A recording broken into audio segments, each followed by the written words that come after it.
अस्सलामु अलैकुम रहमतुल्लाहि व बरकातुहू। नाज़रीन, उम्मीद करता हूँ आप लोग खैरियत से होंगे। इंडियन मजहबी सकालर मुफ्ती सुलेमान अल अज़हरी को साबका दिनों में इंडियन पुलिस ने गिरफ़्तार कर लिया था। यह बात तो आप बखूबी जानते हैं। अब भी वो जेल के अंदर हैं और उनके साथ क्या क्या हो रहा है और कितने FIR उनके ख़िलाफ़ दर्ज हो चुके हैं, आज के वीडियो में आप जानेंगे। इंडियन मुस्लिम खातून ऐमन रिजवी से अथेंटिक बात से वो बताएंगी आपको कि हुआ क्या है और अब क्या हो रहा है और आइंदा में मुफ्ती सुलेमान के साथ क्या होगा। तो आपसे गुजारिश है हमारी वीडियो में आखिर तक साथ रहिएगा ताकि मुकम्मल मालूमात आपको मिल सके, और हमारे चैनल को सब्सक्राइब भी लाजमी कर दीजिएगा।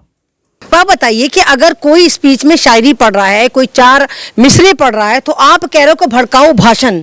मतलब यहाँ पर मुझे तो समझ में नहीं आता, ना तो लफ्ज यहाँ पर हिंदू यूज हुआ, कुत्ते लफ्ज हुआ है। क्या कुत्ते स्ट्राइक पे चले गए या कुत्तों ने दो टांगे भक्तों को डोनेट कर दी हैं? कुत्तों ने कहा कि वो दो टांगों पे चलेंगे और वो कुत्ते ना रह के दूसरे कुत्ते बन गए।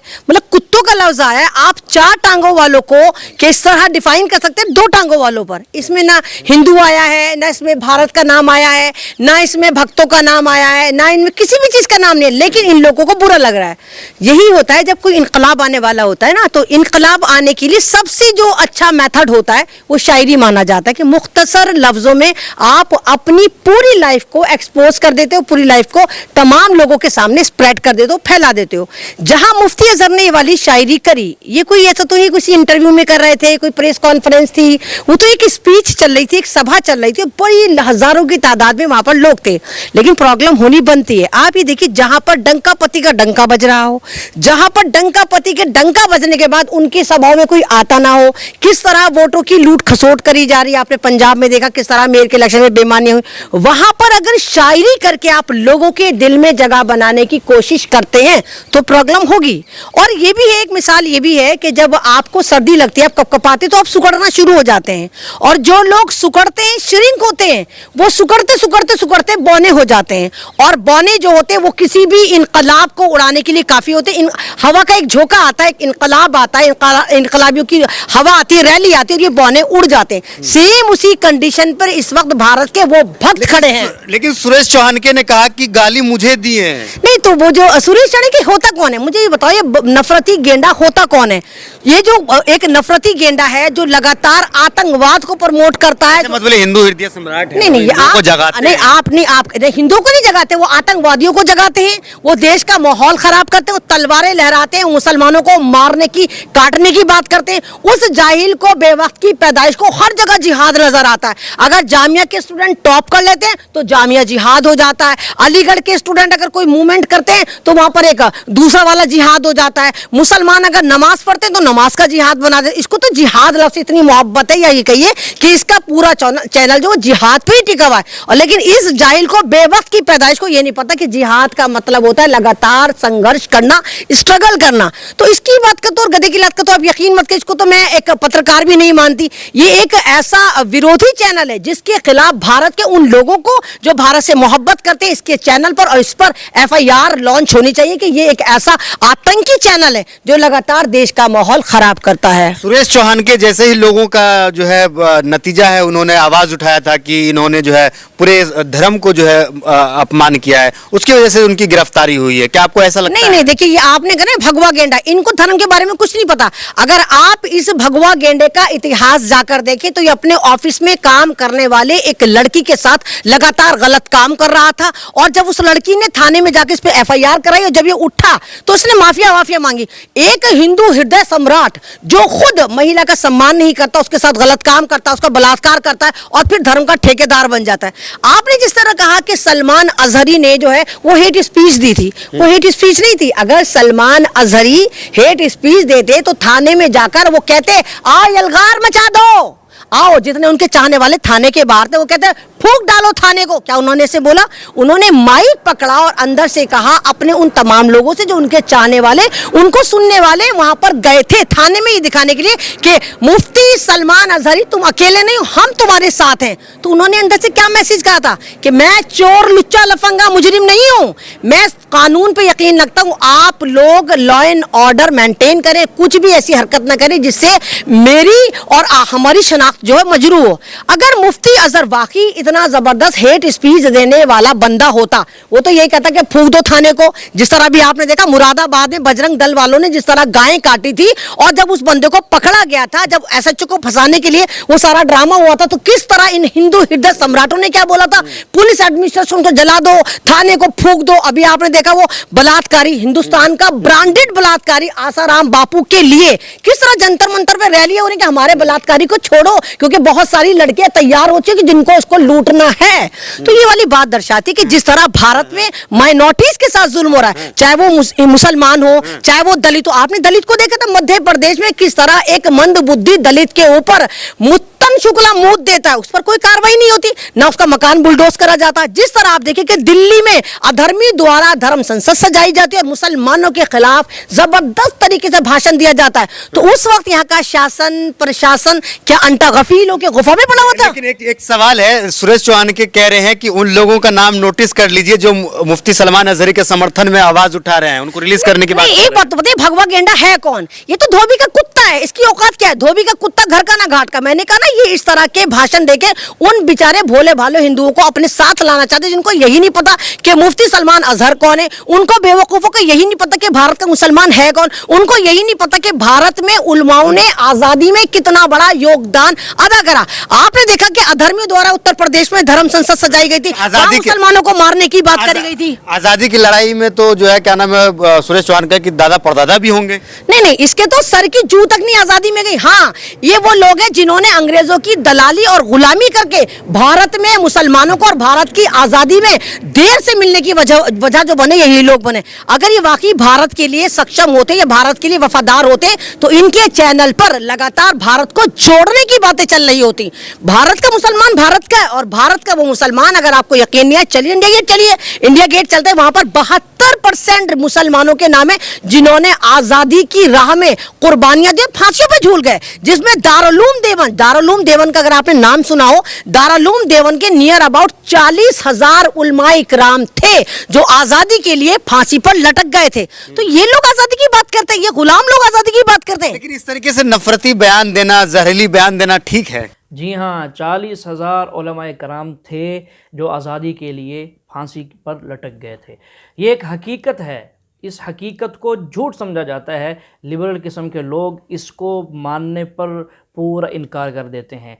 क्यों? उसकी वजह क्या है? उसकी वजह यही है कि लिबरल किस्म के लोग ये चाहते हैं कि इन उलमा का नाम ऊपर ना आए, इन उलमा को इक़्तिदार पे ना लाया जाए। अगर ये इक़्तिदार में आ गए तो फिर क्या होगा? फिर ये होगा कि फिर इस्लाम का बोलबाला होगा, पाबंदियां लगेंगी, हमें जो है वो अपनी मर्ज़ी की ख्वाहिश पूरी करने की इजाज़त नहीं मिलेगी। तो इस वजह से फिर ये हकीकत को मानने से इनकार कर देते हैं, जबकि हकीकत यही है कि मुसलमानों के उलमाए कराम ने बहुत कुर्बानियाँ दी हैं। इंडिया की दिल्ली से लेकर पाकिस्तान के पेशावर तक हर सड़क के ऊपर, हर दरख्त पर एक एक लाश लटकी हुई थी उलमाए कराम की। ये कुर्बानियाँ हैं और ये हकीकत है। चलिए मज़ीद सुनते हैं एमन रिजवी से। नहीं तो आपको मतलब क्या लगता है, कुछ देर की खामोशी है फिर शोर आएगा, इसमें क्या नफरत है? कुत्तों का वक्त आता है, हमारा दौर आएगा, तो वक्त तो कुत्तों का ही आता है। आपने कुत्तों का वक्त नहीं देखा, कुत्तों का वक्त आता है। लेकिन सवाल यही है कि आपने अपने आप को कुत्ता क्यों समझा? कहीं ना कहीं तो दाल में काला है। मैं तो कहती हूँ उन तंजीमों को आगे आने चाहिए जो कुत्तों के लिए लड़ते हैं। यहाँ तो कुत्तों की बदनामी है कि कुत्तों से इन्होंने अपना मतलब वो कर रहे हैं। ये तो कुत्तों की रैंक में भी नहीं आते मेरे ना। कुत्ता भी अपने मालिक के लिए वफादार होता है। आपकी भी गिरफ्तारी हो सकती है। अरे भैया, हमारी गिरफ्तारी हो या हमारी गिरफ्तारी ना हो, हम तो खुद ही कैद में हैं। भैया, हम बोलने की आजादी हमारे पास नहीं है, धर्म की आजादी हमसे छीनी जा रही है, हमारी बैक टू बैक मस्जिदों को शहीद करा जा रहा है।